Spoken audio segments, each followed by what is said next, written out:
Station, this is Houston. Are you ready for the event?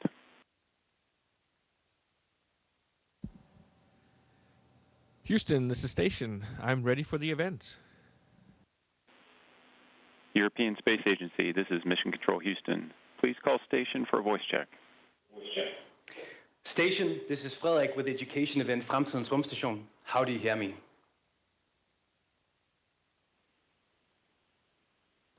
Frederik, this is the International Space Station. I hear you loud and clear. How me? Jeg kan også høre dig, Andreas. Hvor er det dejligt at have dig med. I can hear you, Andreas.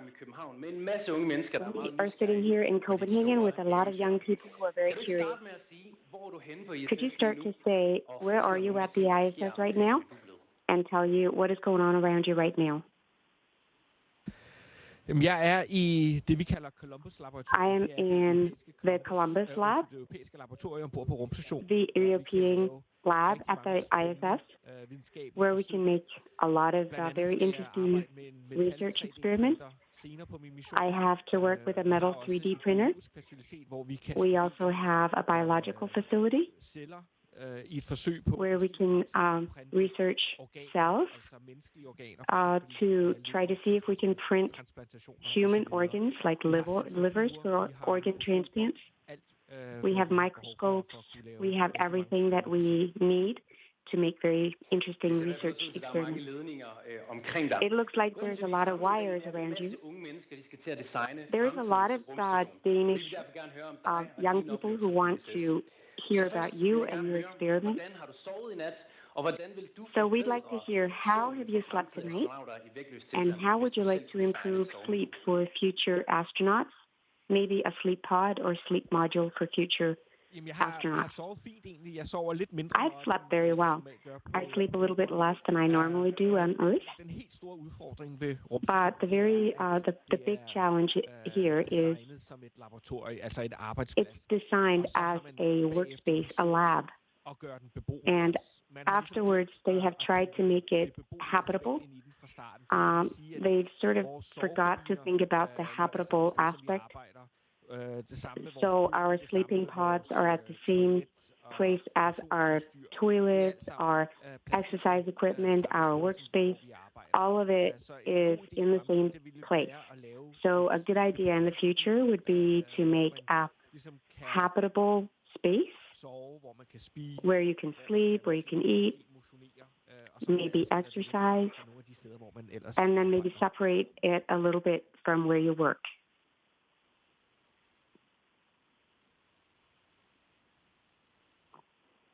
I'm not hearing anything right now.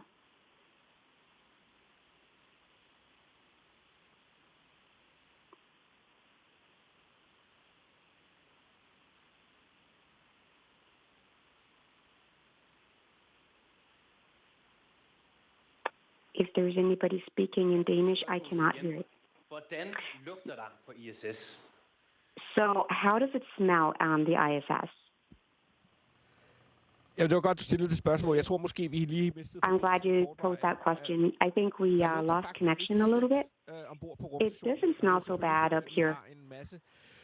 Of course, because we have a lot of cooling systems and air cleaning systems that circulate air and produce oxygen. So it cleans the air. So it doesn't smell so bad that as you might think. I'm glad to hear that. Andreas, your day has been planned all the time, but you also have a little bit of spare time. What do you do when you're off work? Tiden går rigtig hurtigt. Time passes really quickly up here. We work from 7:30 until 7:30 at night, and then we have a little bit of dinner, and then another hour of spare time, or maybe two, before we have to go to bed. So we don't have a lot of time. So we spend that time calling home to talk to family and friends, and look at the window, looking outside, looking out and taking photos. And I really like to take photos and show them on social media so people can get an impression of what we're doing up here, but also what it's like to look at Earth from out here. It's some great, amazing photos that you're sharing. What if you could design a social module? What would you like to do there in the future space station? Altså en rumstation skal helt sikkert Space station definitely needs to have a window module.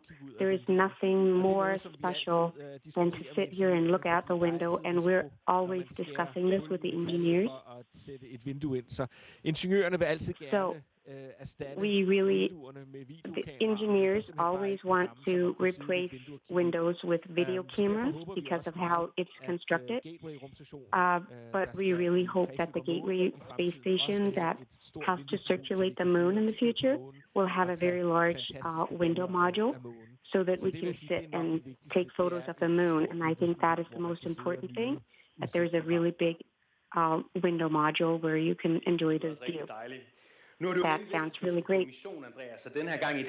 So you have to be out there on a mission for 6 months. So how do you prepare to go away into space for that long? Jamen, det kommer helt af sig selv igennem. It kind of happens naturally through the many years that you wait to be sent on a mission, but also the many years that you train for it. When you finally launch into space, it is many years of waiting and preparing that is finally happening. And there is no real preparation, but you just have to speak to your family about the mission and about being away. But we have great opportunity to stay in contact through video and phone. Now you mentioned this about keeping in contact. But what about in the future? If we go into Mars, there might be a delay up to maybe 22 minutes. How do you think that will affect astronauts in the future on such missions? It's going to be a big challenge for future Mars missions. When there is a delay like that, you can't have a real conversation in real time. So you have to find other solutions, maybe record video messages that you can send back and forth. But it's going to be a challenge. It will also be a challenge for the astronauts in their daily work. They have to be very much more independent.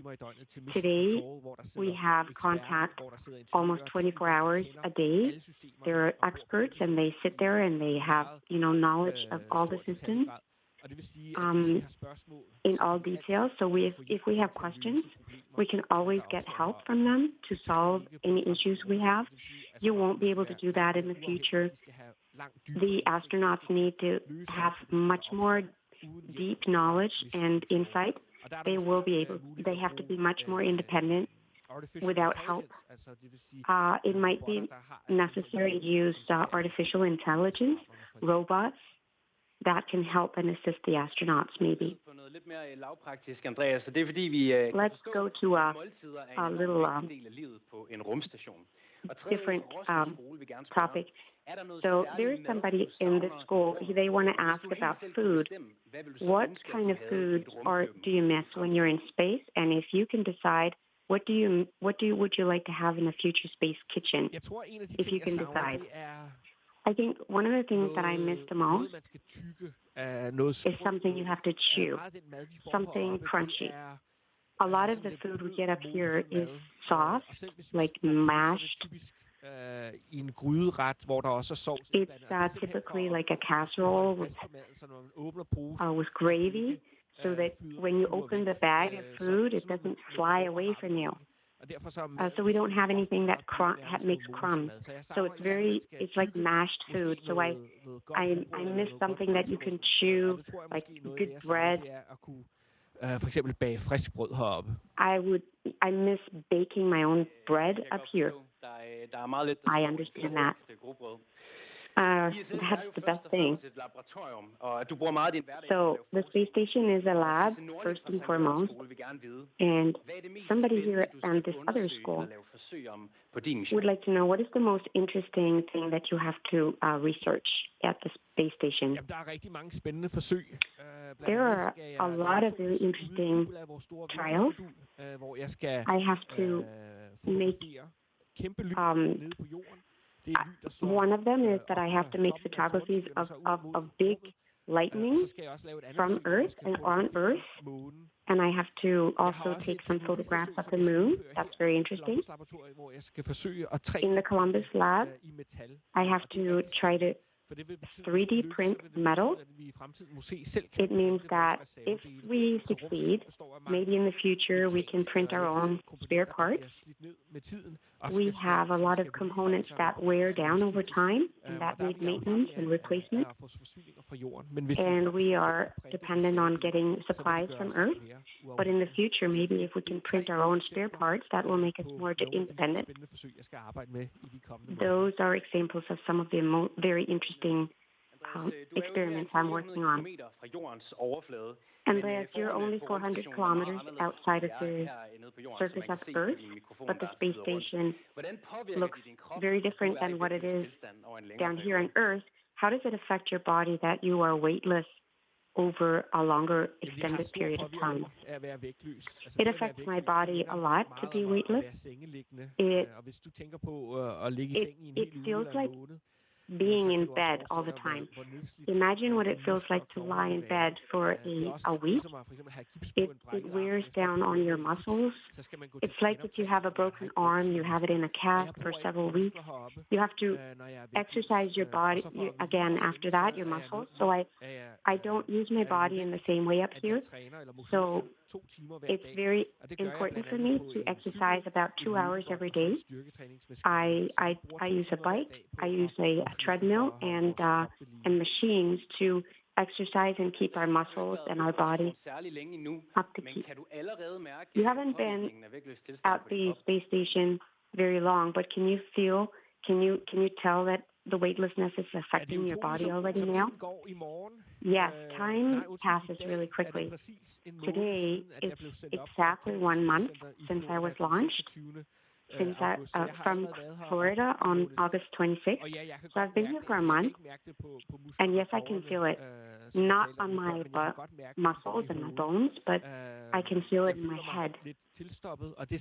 I feel a little clogged, congested, because not all of the blood is being sucked into my in my legs, like when you're in gravity on Earth. So I feel congested and clogged, like I have a cold all the time. That doesn't sound very nice. Andreas, today, it's a month ago since you got up there. Today is a special day. You have something to do later today. What is that? I do. Tonight, there are three members from up here are traveling back to Earth after a whole year. And as they are traveling, the commander is passing the role as commander to me. So I will be a commander here for the rest of my mission. That means that I will have the overall responsibility for the space station and our work here. That is going to be very, very interesting. A lot of us are following your amazing adventure on the ISS. In your own words, please explain, why do you think that space travel is important for the future? I think personally that space travel and space exploration is very important. It gives us new knowledge. It expands our horizon physically and mentally, because we travel out, but also scientifically what we're doing up here is research that will benefit everybody on Earth. It gives us a better understanding of the Earth as a planet and the solar system that we're a part of. and it will help us increase our knowledge of the climate, how the Earth is being affected by the sun and the space and the challenges that we're facing in the future. And we're also part of creating the space. By traveling into space, we are creating a future where we hope space will be part of that future, and we will have bases on the moon and traveling to Mars, where hopefully we will gain more knowledge on planets and Mars. Mars being a obvious place to understand how life developed on Earth. As the last question, it's the second time you are on a mission, and a voice here would like to ask, are you dreaming about a new mission in space, or is this going to be your last one? Det er et godt spørgsmål. Altså, That's a very good question. En kæmpe oplevelse at være heroppe. It's such a great experience. Fremtid i møde. Ikke alene and we are facing a very exciting future. Fremover, men vi er allerede i gang med The space station is going to be here for many years, but we're already planning missions to the moon. Hvis alt går efter planen, sendes til månen. We have a mission scheduled, hopefully, to start in 2024. That will be the first time we return to the moon since 1972. And that is very exciting what will happen in the next 5, 10, 20 years. And I really hope that I will be part of that. I very much hope that I will be on a mission going to the moon, but I hope I know a lot of other astronauts are hoping for that. So it's going to be very competitive. If I don't make it, this might be the last mission I'm on, but that's okay too. This is a very interesting, exciting mission for 6 to 8 months, so I have a lot of time still to work here and experience all the exciting things that happen here. Jeg kan se her, Andreas, vi lige har tid til et enkelt I spørgsmål can mere. see, Andreas, we have time for one more question.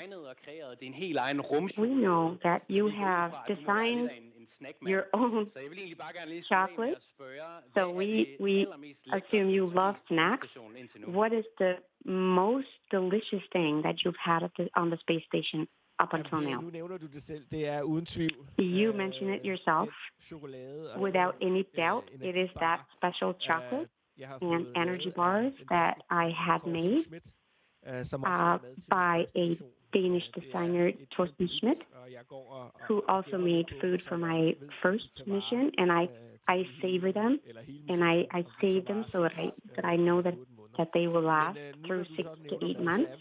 Now that you mentioned food, we are also trying to make food. We started doing that, and I've tried to make some chocolate mousse. And I tasted that, and hopefully in the future we'll be able to also cook fresh food on space missions. Andreas, that looks very delicious. This is all that we have time for. Thank you so much for your time. It's so exciting to hear about your work. And we'd like to say goodbye and just a few last comments, if any. Thank you so much. It's been such a pleasure speaking with you today.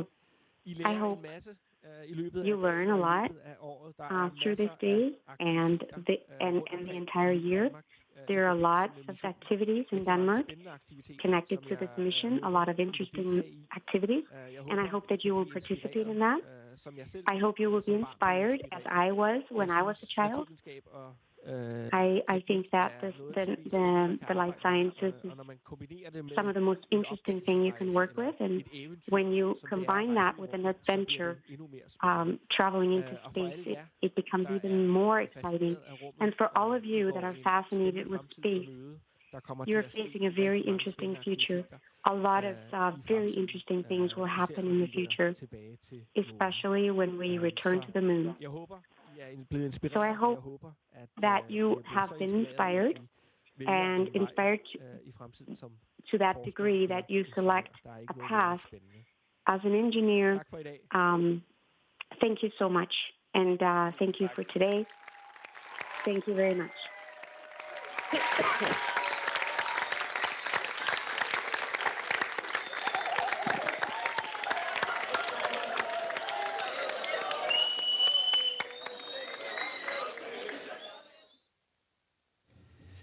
Station, this is Houston ACR. That concludes the event. Thank you.